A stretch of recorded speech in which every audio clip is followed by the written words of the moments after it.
I'm an omega with a rare pheromone disorder. I can't be marked by an alpha, and I can't have children. When my symptoms flared up, my coworker, Jake, was the only one willing to soothe me by giving me his pheromones. Then his billionaire father found him. They saw me as dead weight and refused to let me into the family. But he stood up to them and kept me by his side. I thought I could always rely on him to manage my condition, until a beautiful, gentle omega showed up as his fiancée. After his first taste of a temporary mark, Jake had a change of heart. So this is what it feels like to mark someone. Leo, do you get it? The feeling of having my pheromones locked inside his body? That sense of possession, like he belongs only to me. Of course I didn't get it. All I wanted was to stay alive. So when my symptoms hit and he got tired of dealing with me, I came to a lounge. Like a walking piece of cake begging to be devoured by a pack of wolves. An alpha, give me some pheromones. Anyone. Then I crashed right into the arms of Jake's notoriously spoiled and difficult younger uncle. The overwhelming scent of an Enigma instantly locked into my gland. There.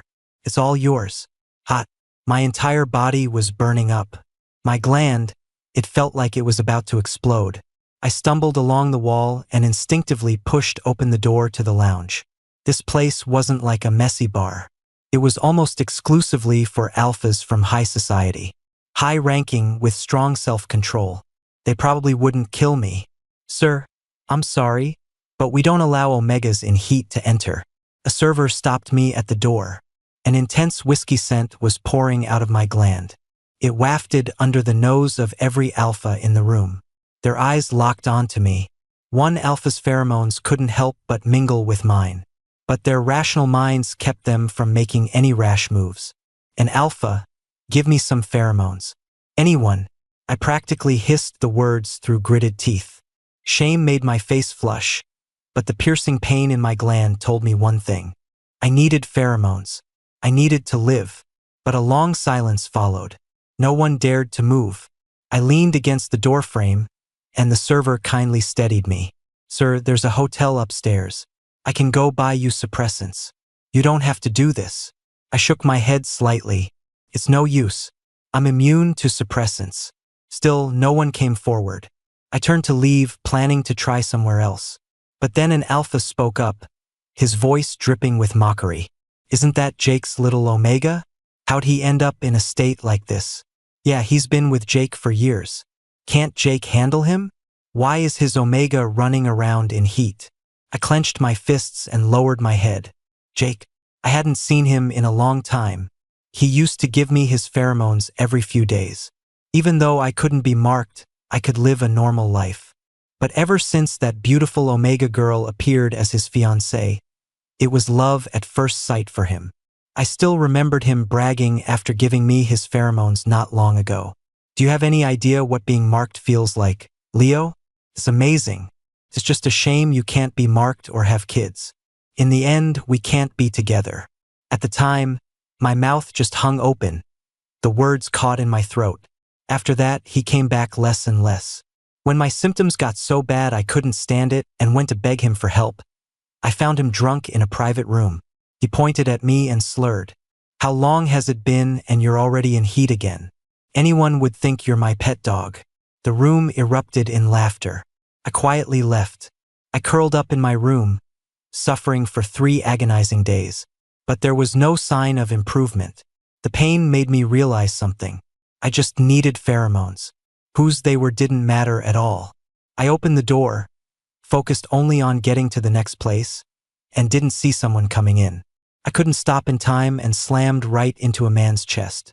He smelled of the cold winter air. I stumbled back, rubbing my reddened nose. Sorry. You okay, man? My fault, I wasn't looking. You're not hurt, are you? The man bent over slightly, reaching out to pat my head. Once he was sure I was okay, he relaxed. As long as you're not hurt. Last time I bumped into someone, they went flying. The sidewalks are all icy in the winter. It was a nasty fall. You look so small and thin. I didn't expect you to be so. Hey, wait a minute. Why are you out here during your heat? It's dangerous. You want me to help you get out of here? He started rambling on and on about nothing. But my head was spinning and my vision was blurry. I couldn't make out what he was saying. I only caught a few words. Heat. Dangerous. Help you. Like I was grabbing a lifeline. I seized his wrist. I buried my face in his chest, sniffing desperately. I stood on my toes, trying to get closer to his gland. It hurts. Help me. Whoa, hey. Buddy, this isn't cool. Let go of me. Let me go. Your voice? I think I've heard it before. Are you Leo? Little Leo, it's me, Jake's uncle, Ethan. Don't you remember me? You're his Omega. What is this? I can't steal from my own nephew. I couldn't hear him clearly, but I'd never met an alpha who talked this much. So I tilted my head and shut him up with my lips. They were a bit cold, but it helped soothe the itch.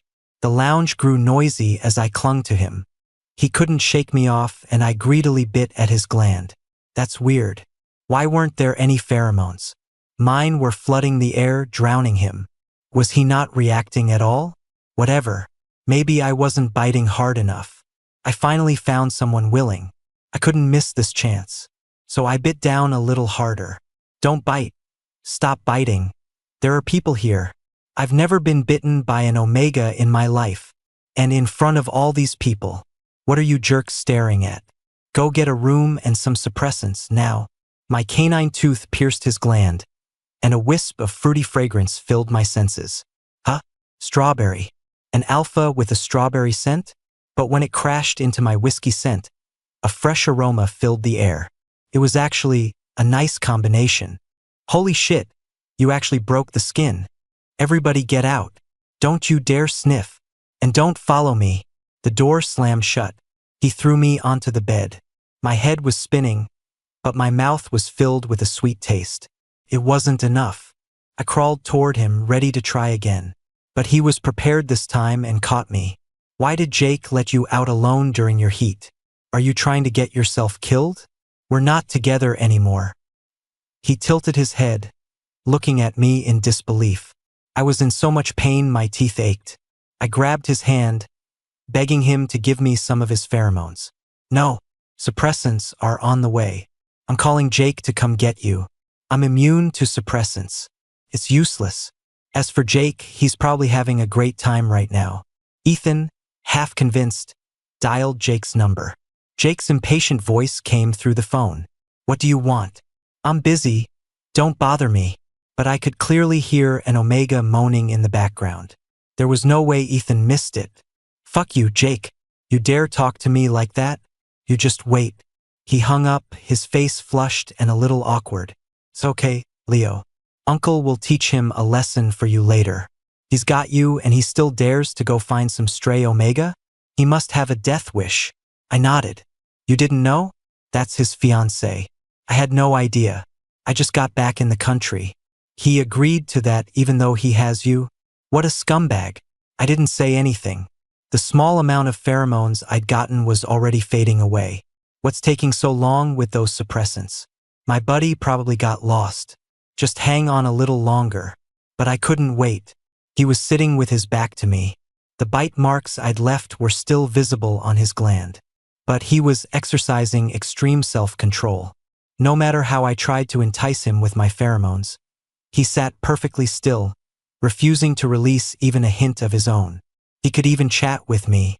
He babbled on about everything under the sun.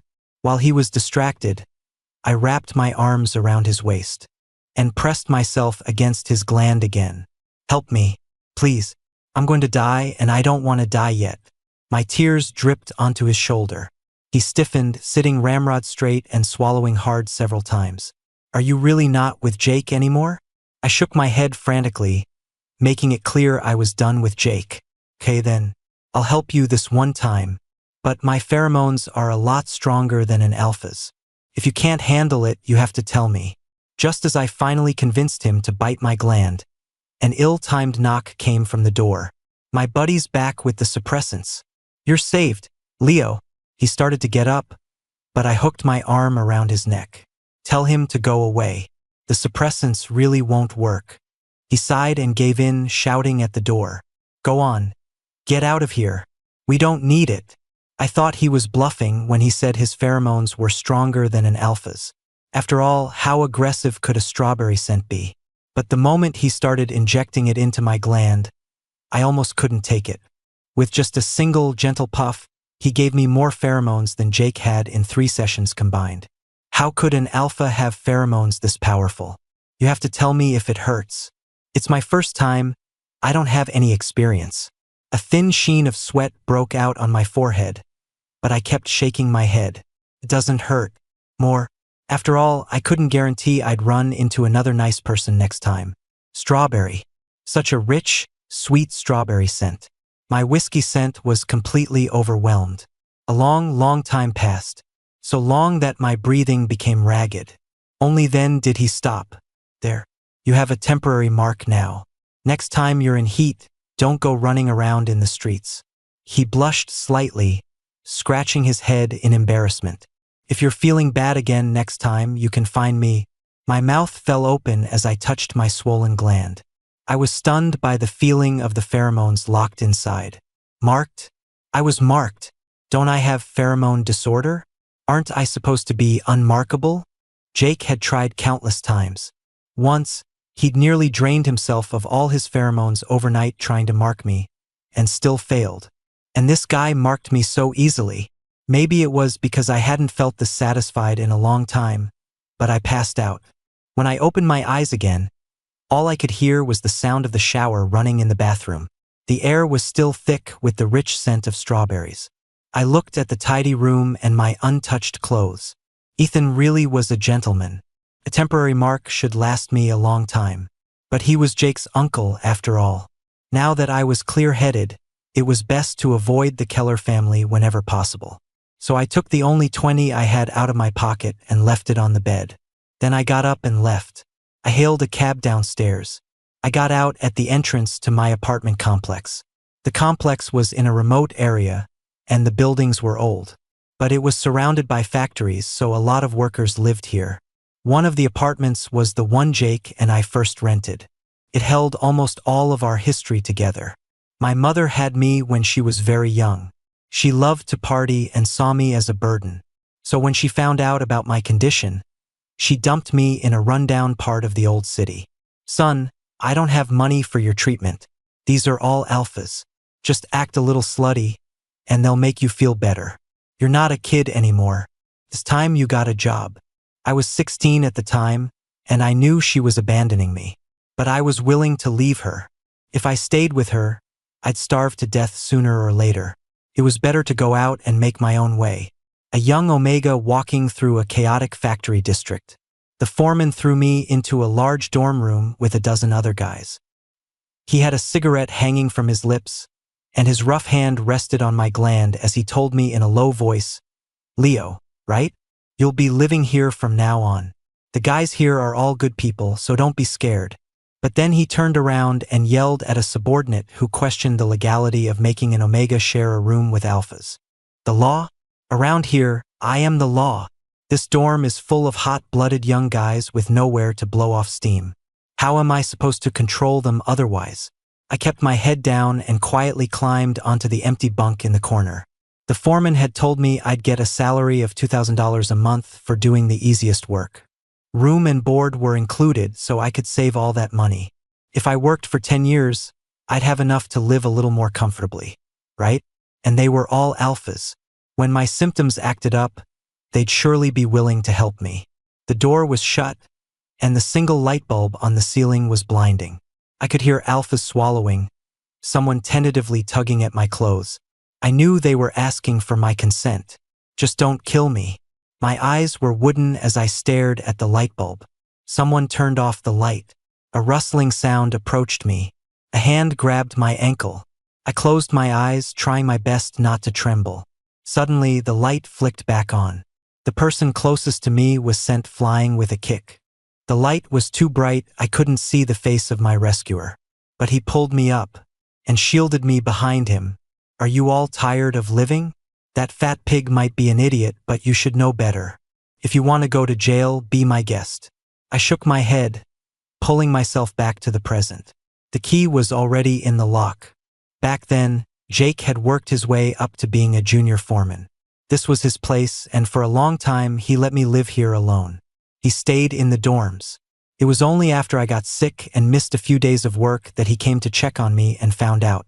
I begged him for his pheromones. He agreed. Later, as our feelings grew, he moved back in, and we lived together for nearly 3 years. Until he was found by the Keller family. The first thing he did after taking me to meet them was to buy this apartment. I didn't think it was necessary, but he said, "This place holds all our memories. I could never bear to lose it." I nodded and smiled. We would come back to visit every so often. But these past few months, he'd been too busy with his fiancée. He had long forgotten our promise. I opened the door, and the scent of caramel and wood smoke mixed with another pheromone hit me. I stared blankly at the mess in the living room. I carefully stepped around the scattered clothes and went inside. The flower stand on the balcony was knocked askew. Broken pots were scattered across the floor. The ceramic doll from the TV stand had fallen. I carefully picked it up. It wasn't shattered, but it was covered in cracks. Jake and I had made this doll with our own hands after work one day. He said it looked like me, I said it looked like him. Later, he said, "Let's just say it's the child we can never have." I held it quietly in my hand and stood at the bedroom door. The pheromones were even stronger in here. I didn't have to guess. It was Jake and his little fiancée.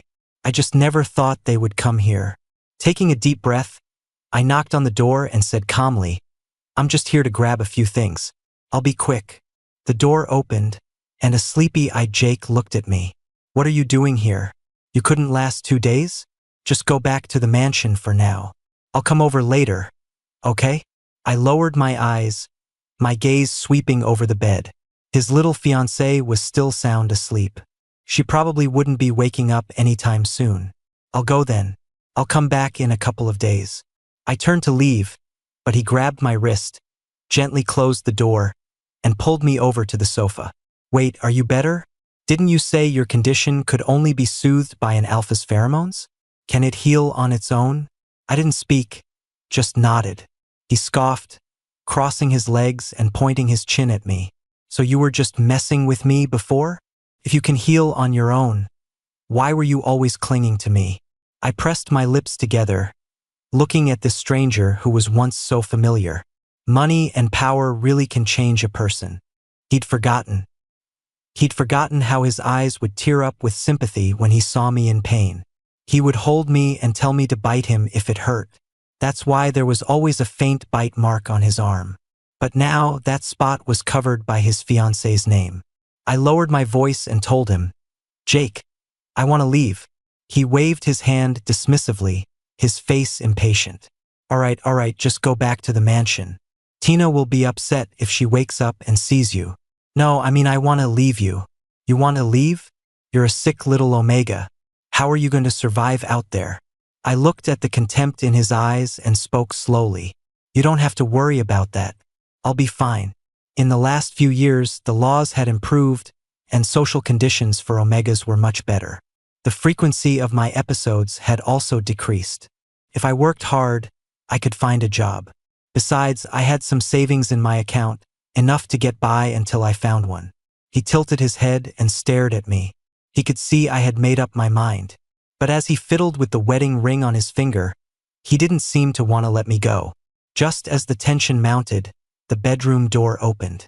Tina, wearing one of Jake's shirts, yawned and sat on his lap. "Someone's here and you didn't even wake me up."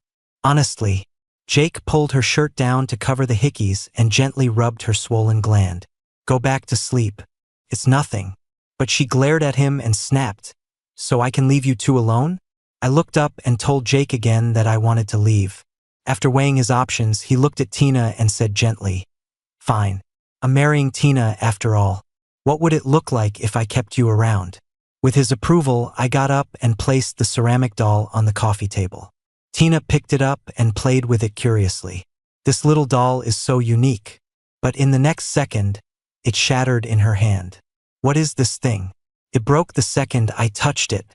It almost cut my hand. She angrily threw the shards, and they smashed into even smaller pieces. Jake fussed over her hand, rubbing it tenderly. He didn't even glance at me as I ran out the door. I rented a small studio apartment not far from the lounge. I'd seen a help wanted sign there yesterday. The pay was good, and I heard the owner was nice and flexible with time off. The interview went smoothly. I was assigned to the bar to mix drinks. Full benefits, $6,000 a month. It was more than I expected. The person training me was the same Omega who had helped me yesterday. His name was Ryan, and he warmly handed me a uniform. He didn't mention what happened yesterday at all. Mixing drinks is easy. Just follow my lead. The people who come here are all rich kids from the scene, just here to have fun. I nodded and started following his instructions. After learning a few simple recipes, night fell. People started trickling in. I copied Ryan's professional smile and asked customers what they needed. But even when the place was nearly full, not a single person asked me to make them a drink. I cautiously asked Ryan, "Am I doing something wrong?" He frowned and looked at my gland. "Honey, I'm really curious, but it's your business, so I didn't want to ask. A lot of people saw you with Ethan yesterday, and alphas can smell when an omega has been marked." I sniffed myself. I had 3 patches over my gland, and there was only a faint scent of strawberries. They could smell it through that? Then why didn't Jake smell it when I saw him yesterday? Even if they can, they shouldn't be avoiding me like this. The alphas here are all high-ranking. Or was Ethan some kind of plague? To my surprise, Ryan just said, "TSK," and crossed his arms. "Babe, he's an enigma. How many E's are there in this city? You can count them on one hand. I heard that most omegas can't handle their mark. You were marked by him, so how are you still struggling this much? What a scumbag." I frowned, wiping down the counter. Last night, his pheromones had definitely gone deeper. It felt like they had reached the very core of my gland. Is that why he was able to mark me? As I was lost in thought, a long, slender hand appeared in my line of sight. He tapped the counter with his knuckles. When I looked up, I saw Ethan's half-smiling profile. My heart lurched and I accidentally knocked over a glass. I started wiping up the spill while asking what he needed, but a corner of his mouth lifted, and he grabbed my wrist. Am I the plague or something? Where'd all that courage from yesterday go? I stared at him, my mouth open, but I couldn't get a single word out. He calmly pulled $200 from his pocket. It was the same money I'd left on his bed yesterday. What is this, a business transaction? What's the meaning of giving me money? I swallowed nervously and nodded. You said I could find you again next time. I feel better if it's a fair exchange. You really think that little of me? Huh? 200? I'm cheaper than a gigolo. He shoved the money into my hand, his eyes filled with disdain. I didn't argue with him. He was Jake's uncle. The next time I had an episode, I didn't plan on seeking him out. I quietly put the money away. He just stood at the bar, staring at me. After a long pause, he finally couldn't take it anymore. Seriously, you don't get what I mean? I said nothing. Thinking he felt it was too little money, I pulled out a bank card. There's 5,000 in here. Consider it payment for your help. His face fell instantly, and he let out a frustrated laugh. Leo, you're really something else. With that, he turned and stormed off to a table. His friend next to him looked stressed, telling him to drink some water and calm down before he had a heart attack. I just quietly put my card away. What was his deal? If you have something to say, just say it. How am I supposed to guess what you're thinking? For 3 days straight, Ethan came to the lounge. He never ordered a drink from me. He just stared, as if trying to burn a hole through me with his eyes. I had a feeling he was waiting for me, waiting for my symptoms to flare up, waiting for me to come begging to him. And he was right. The pheromones he'd locked inside me were already dissipating. A temporary mark from an alpha usually lasts 3 days. He was an enigma, so it should last a bit longer. I counted the money I had and fell into thought. I heard that a surgical procedure to treat pheromone disorder had been perfected and released. There were already a few successful cases, but it was expensive and I was still far short of the amount I needed. If I could just hold on for a few more years and save up, maybe I could finally stop living this degrading life. I wiped down the table, glancing at the seat Ethan usually occupied. He wasn't here today. That was probably for the best. If he were here, I might not be able to stop myself from asking him. Ryan was polishing glasses nearby while I chipped away at an ice sphere. He could tell I was uncomfortable and told me to go home. I'll leave as soon as I finish these ice blocks. I kept my head down. The next second, my wrist was grabbed. Jake was frowning, looking at me with confusion, and he had Tina wrapped around his arm. Leaving me means coming to work here? Do you have any idea how much everyone in our circle is laughing at me? And I heard you were marked? You can be marked? He pulled me so hard my body was almost on top of the counter. The ice blocks in front of me were knocked over. My stomach pressed against the ice, and the cold made me flinch. Let go. Are you insane, Jake? Ryan pulled me back. But Jake was determined to check my gland. His eyes were bloodshot, and Tina looked furious standing beside him. I really didn't understand what business it was of his whether I could be marked or not. Then let me try again. I want to see if I can mark you. Jake had lost his mind. He climbed onto the bar to get to me. Ryan held me close to the liquor shelf and swung a bottle of red wine at him. But it was useless. I hugged Ryan and tried to run, but the next second, Jake had me in his arms. Let me try again. I don't believe it. Don't believe what? You can't mark me, and that's final. Trying again won't change anything. He violently tore off my scent patch. The sting made me gasp. Then he started releasing his pheromones, trying to trigger me. In public. What the hell was wrong with him? Why was he being so irrational? His pheromones entered my body. I felt a wave of heat wash over me. A forced heat. He was trying to force me into heat. He'd forgotten that every heat made my condition even more painful. But right now, he was like a wild animal, desperate to prove he was capable. You son of a bitch, Jake. Have you lost your damn mind? Ethan burst through the door and threw a punch straight at Jake's head. Jake grunted and stumbled back into the liquor shelf. Bottles rattled and crashed down on him, shattering everywhere. Red wine mixed with blood trickled down his face. Ethan shielded me, and wisps of strawberry pheromones soothed my screaming gland. But I was still in agony. It's okay. It's okay. I'm taking you out of here. Just hold on. I bit my lip until it bled, grabbing his arm in desperation. It's happening again. Ethan, help me, please help me. Okay, I'll help you. I'm taking you to the hospital. I made an appointment with a top specialist today. He can definitely cure you. I'm sorry I was late. Ethan swept me up into his arms. But Jake grabbed onto his pant leg. Where are you taking him? He's mine. Before he could finish, Ethan kicked him away and told his friend behind him. Bring him along too. Glandular defects, infertility, your uncle is a kind man. I made an appointment for you too. But with a condition like that, I guess the only thing that helps is a little Viagra to extend the marking time. Ethan took me to the hospital. My whole body was on fire. I tried with all my might to resist asking him for pheromones. But I knew it was only a matter of time before I couldn't hold back. Ethan, you don't have to do this for me. Shut up. He pressed his index finger to my lips. I want to. Just hang in there a little longer. I'll satisfy you after you see the doctor. I leaned against him, not understanding why he was being so good to me. But I knew I didn't deserve someone this kind. The doctor drew my blood and told me to wait for the results. For 2 hours, he just held me, comforting me. Finally, the report was ready.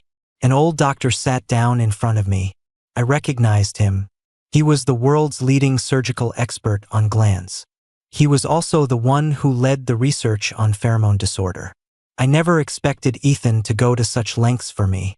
To be able to get an appointment with someone so busy. Mr. Leo, I've looked at your test results, and your case is quite unique. It is indeed easily confused with pheromone disorder. But that's not what you have.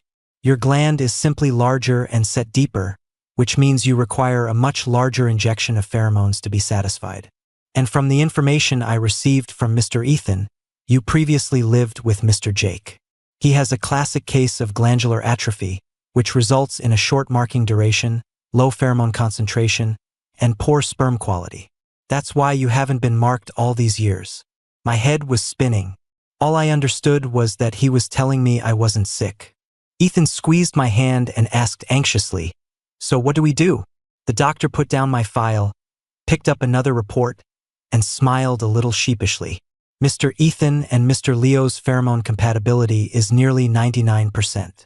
As long as you give him a permanent mark, Mr. Leo will be able to live a normal life from now on. À permanent marque? I looked at Ethan, swallowing nervously. An Omega can only be marked by one Enigma for life. From then on, no matter where I went, everyone would know I belonged to Ethan. But would he be willing? A man like him should marry a high-class Omega from a comparable family and produce outstanding heirs. And I could see the information on the report clearly. I was just a C-class Omega. It was just a coincidence that my pheromone compatibility with him was high. None of my other stats were remarkable in the slightest. Ethan turned to look at me, but I lowered my head. The doctor tactfully excused himself. With the last shred of my composure, I told him, "You've already done so much for me. I won't force you." He pressed his lips together, tilting my head up to make me look at him. "Are you willing? Once you're marked, it's for life. If you regret it, removing the mark will be incredibly painful." He sounded so sincere, but the more earnest he was with me, the more I hesitated to move toward him. He saw through my hesitation. He sighed softly and pulled me into his arms. "Then a temporary mark it is, just to ease your pain for now." When I woke up the next day, Ethan was gone. I closed my eyes, feeling the rich pheromones filling my gland. He really had just given me a temporary mark. As I sat up, a pair of strong hands supported my back. "Well, I was starting to think you were gone for good. Is he really that great?" Jake's cold voice cut through the air. I whipped my head around. Only then did I see him dressed in a hospital gown. The needle mark on the back of his hand was still bleeding. He must have run out of his own room. "What do you want?" I instinctively got out of bed on the other side, putting distance between us. He gave a bitter laugh and sat down in a chair. "Do you remember the first time we met? I protected you, and you said you'd follow me for the rest of your life." Of course. After all, what Omega wouldn't fall for their childhood hero? Back then, I truly believed Jake was the alpha for me. Yeah, it was perfect, wasn't it? So why did I have to ruin everything? I regret it so much, Leo. I'm so sorry. His voice choked with emotion, and he stood up. He reached out his hands to me, his eyes full of sincerity. "Can you give me another chance? I was just blinded by money. My feelings for you were so complicated. So complicated that I didn't know how to love you before. But I understand now. Leo, let me love you this time." I watched him silently. Even though the pheromones yesterday had left my ears ringing and my heart racing, I knew what was going on with him. An alpha with glandular atrophy. The dark look on Tina's face yesterday said it all. Jake had been dumped. After all, Tina was a high-ranking Omega herself. She wasn't about to throw away her future for him. I looked at him coldly. "Jake, can't you smell it?" He looked confused. "Smell what?" I calmly walked up to him and did a slow turn. The thick Enigma pheromones all over me. "You can't smell them? Jake, has your gland atrophied that much?" He froze, trying desperately to catch a scent. But his nose couldn't detect a single trace. As if all his strength had left him, he collapsed back into the chair, hunching over. Glandular atrophy meant he could only smell faint traces of Omega pheromones. For anything else, he was no different from a beta. "No, that's not it. As long as I can smell you, that's enough. Isn't it? We can be just like we were before. Your condition needs pheromones, and I can give them to you. We're the perfect match, aren't we?" He moved toward me step by step, but the youthful arrogance in his eyes was gone, replaced by desperation. "Jake, there's no chance for us anymore." I pressed the call button, and a nurse arrived quickly. I watched as they restrained him while he screamed that he wasn't sick. Then he looked at me with despair. "Leo, I was with you for so many years. I comforted you. I took care of you. Now that I'm the one who's sick, how can you be so heartless?" I didn't say a word. I didn't even look at him. Heartless? Maybe. But that's who I've always been. To survive, I could be ruthless enough to give up anything. Ethan came back the next day. I was feeling much better, and the doctor said I could be discharged. So he packed up my things and took me back to my apartment. "I heard there's a really good restaurant near here. I'll take you." Jake didn't hurt you yesterday, did he? I had to take care of some things, so I got back late. He was just as talkative as when we first met. But I didn't know how to respond. We both tacitly avoided the topic of a permanent mark. I knew he was being considerate of me, afraid I wouldn't want to be branded with someone else's mark. If this had been a few years ago, if I had known I wasn't sick and just had a deep gland, I think I would have asked him for it without hesitation. But now, some complicated emotion was holding me back. What's wrong? Why do you look so pale? I was so lost in thought I didn't even notice the car had stopped. Ethan's warm hand touched my forehead. My cheeks flushed, and I instinctively pushed his hand away. It's nothing. It's probably just cold outside. Cold? He mumbled. I have the heat on. How can it be cold? Whatever. Let's get your things inside first, then we'll go eat. I hid half my face in my scarf and nodded. He said things, but it was all daily necessities and supplements that Ethan had bought. He had been prepared for a long-term treatment plan when he took me to the hospital. He just hadn't expected me to be healthy, so most of it was useless now. He helped me upstairs. After putting the stuff down, my already small room felt even more cramped. How about I find you another place? This apartment is too small. He said it so casually, as if we were an old married couple. He immediately pulled out his phone and called his assistant to start looking for an apartment. I bit my lip, standing across from him. My heart was pounding. Leo, if you don't ask for a permanent mark now, how long will it be until you meet another compatible Enigma? And even if you do, will they be as kind as Ethan? It's just a permanent mark. If he wants to find a high-class Omega later, I can just leave. With that thought, I took off my scarf and cautiously approached him. Give it to me. My voice trembled. My fingers fumbled with his collar, trying to unbutton his shirt. I could hear his heartbeat quicken. Ethan caught my hands. Are you sure? A mark is for life. You'll be my Omega forever. What if you regret it? I shook my head, not daring to look at him. How could I regret it? Even if there was regret, it should be his. After all these years of struggling in society, I knew how severe the class discrimination was in the upper circles. Maybe one day, when they found out Ethan had marked a C-class Omega, they would laugh at him, mock him. Would he regret it then? But I've always been selfish. I just want to live comfortably. I won't regret it. Give it to me, Ethan. I hugged him, and his soft lips gently kissed my gland. Okay, it's all yours. The next morning, I was woken up by the ringing of my phone. I touched my swollen gland, feeling the pheromones brimming inside. It was amazing. There was really no sign of them dissipating. Ethan pulled my arm, slowly opening his eyes.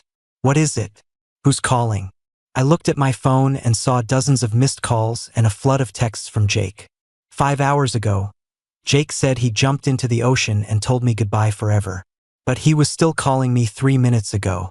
Ethan sat up and rummaged through the pile of clothes for his phone.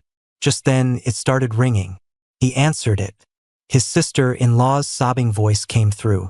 Ethan, can you please bring Leo over? Jake can't accept that he's sick. He's begging to see Leo. I'm begging you, just for a moment. Please don't make me bury my own son. Ethan had the phone on speaker, so I heard every word. He took a sharp breath and said with some difficulty, I can't make that decision for him. Let me ask Leo. I looked at Ethan and, after a long moment, nodded. If we didn't go and Jake really died, it would put Ethan in a difficult position. I had just asked him for a permanent mark yesterday. It was better not to cause him any trouble. We quickly got ready and went to the hospital. As soon as we got to the floor, we could hear Jake shouting. He was screaming his lungs out, desperate to die. When he heard that Ethan and I had arrived, he insisted on seeing me alone. I calmly agreed, gesturing to Ethan that it would be fine, and walked into the room. I stood at the door, quietly looking at Jake on the bed. His eyes were bloodshot. When he looked up and saw me, a flicker of light returned to his vacant gaze. What is it? Is there anything left for us to talk about? He picked up a ceramic doll from beside his pillow. It was covered in cracks but had been glued back together. It was the same doll Tina had shattered. Look, I fixed it. It's as good as new, Leo. I let out a slow breath and walked over to take it. I turned it over in my hands, my eyes settling on a small missing piece. It was from the spot Tina had smashed to dust, right where the doll's heart should be. Jake, when the heart is missing, can it ever be the same again? I tossed the doll back onto his bed and turned to leave. He didn't scream or shout. He just stared at the doll. When Jake's parents saw me come out, they rushed into the room. I took Ethan's hand. Let's go. He'll figure it out. After leaving the hospital, Ethan started driving. I thought he was taking me home, but this wasn't the way back. Where are we going? I'm taking you to my place for dinner. You haven't eaten since last night. My parents have been wanting to meet you for a while. Don't worry, they're really nice. I froze, my brain short-circuiting. What did he mean? Taking me to meet his parents? Was he going to marry me? My mouth moved faster than my brain. I instinctively yelled, "Stop the car." He obediently pulled over to the side of the road. What's wrong? Why are you taking me home so suddenly? Isn't this moving a little too fast between us? He tilted his head, looking at me with pure confusion. I realized my mistake. We had a permanent mark.